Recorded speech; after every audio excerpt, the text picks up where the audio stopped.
Every chance I get, I'm riding. I think it's in me. When I'm out here, I'm free.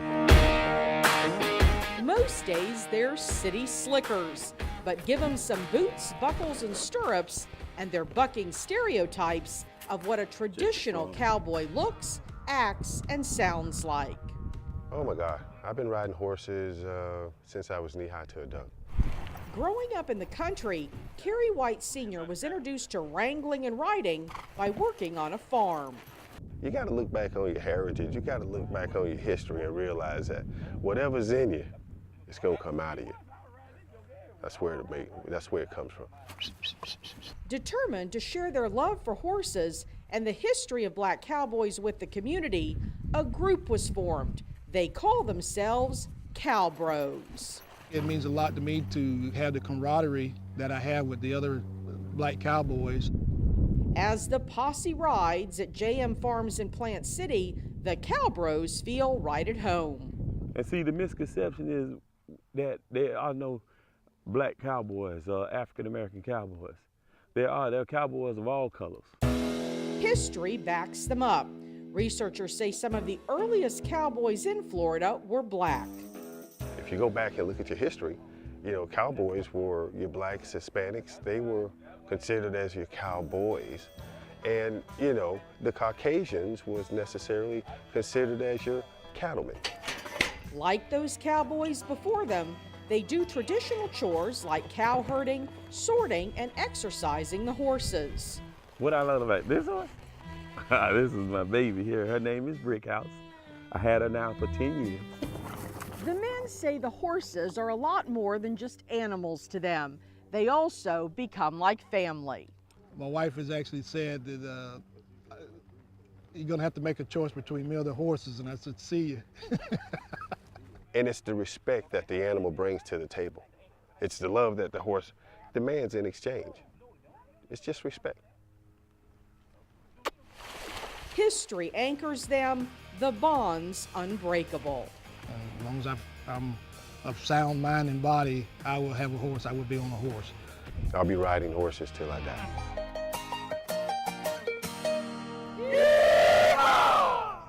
In Hillsborough County, Laurie Davison, Spectrum, Bay News 9.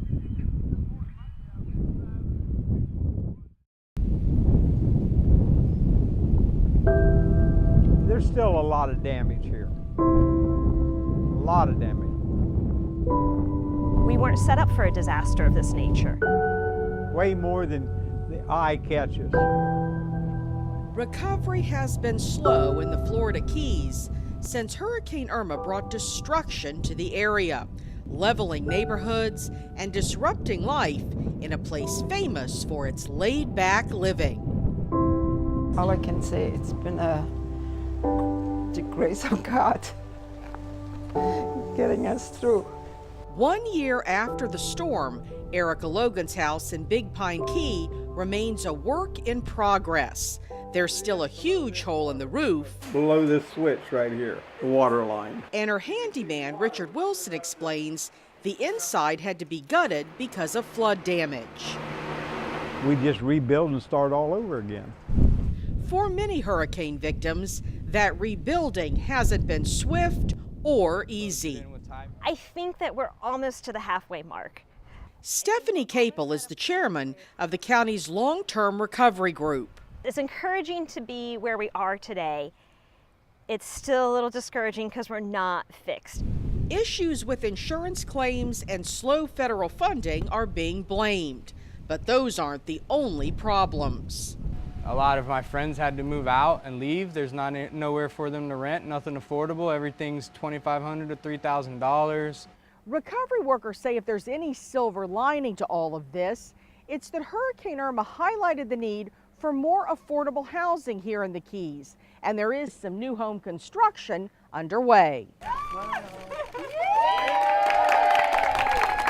It's about small victories, like the 760 square foot cottage built by the Florida Keys Community Land Trust. They say a journey of 1,000 miles starts with one step. We're starting with one house. We're starting with one step.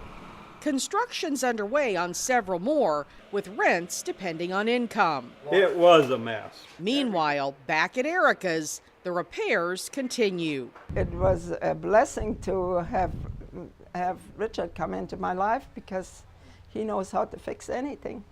Even a lonely heart. You see, after the hurricane, Erica's handyman became her husband. I lost all the stuff in my house, but the Lord blessed me with a husband that can help me to get it restored. So while they're not exactly sailing off into the sunset, We're a different bunch of people that bounces back. We're spatial. and determined Irma won't spoil their newlywed glow. In the Florida Keys, Laurie Davison, Spectrum News.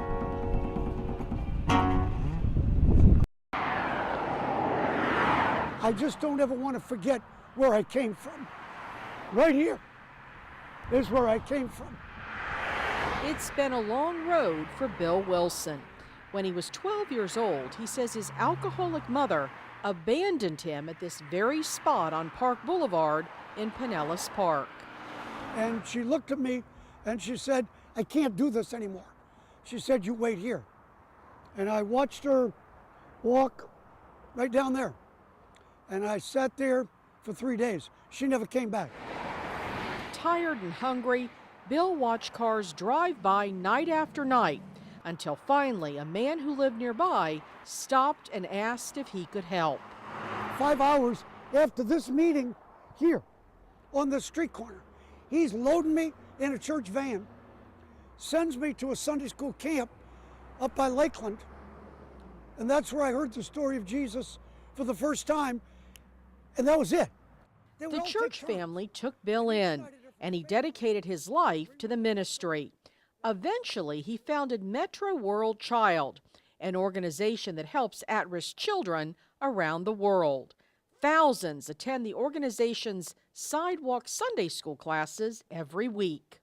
Those 214,000 that were in Sunday school last week were there because in 1960, an ordinary man chose to stop and asked me if I was okay.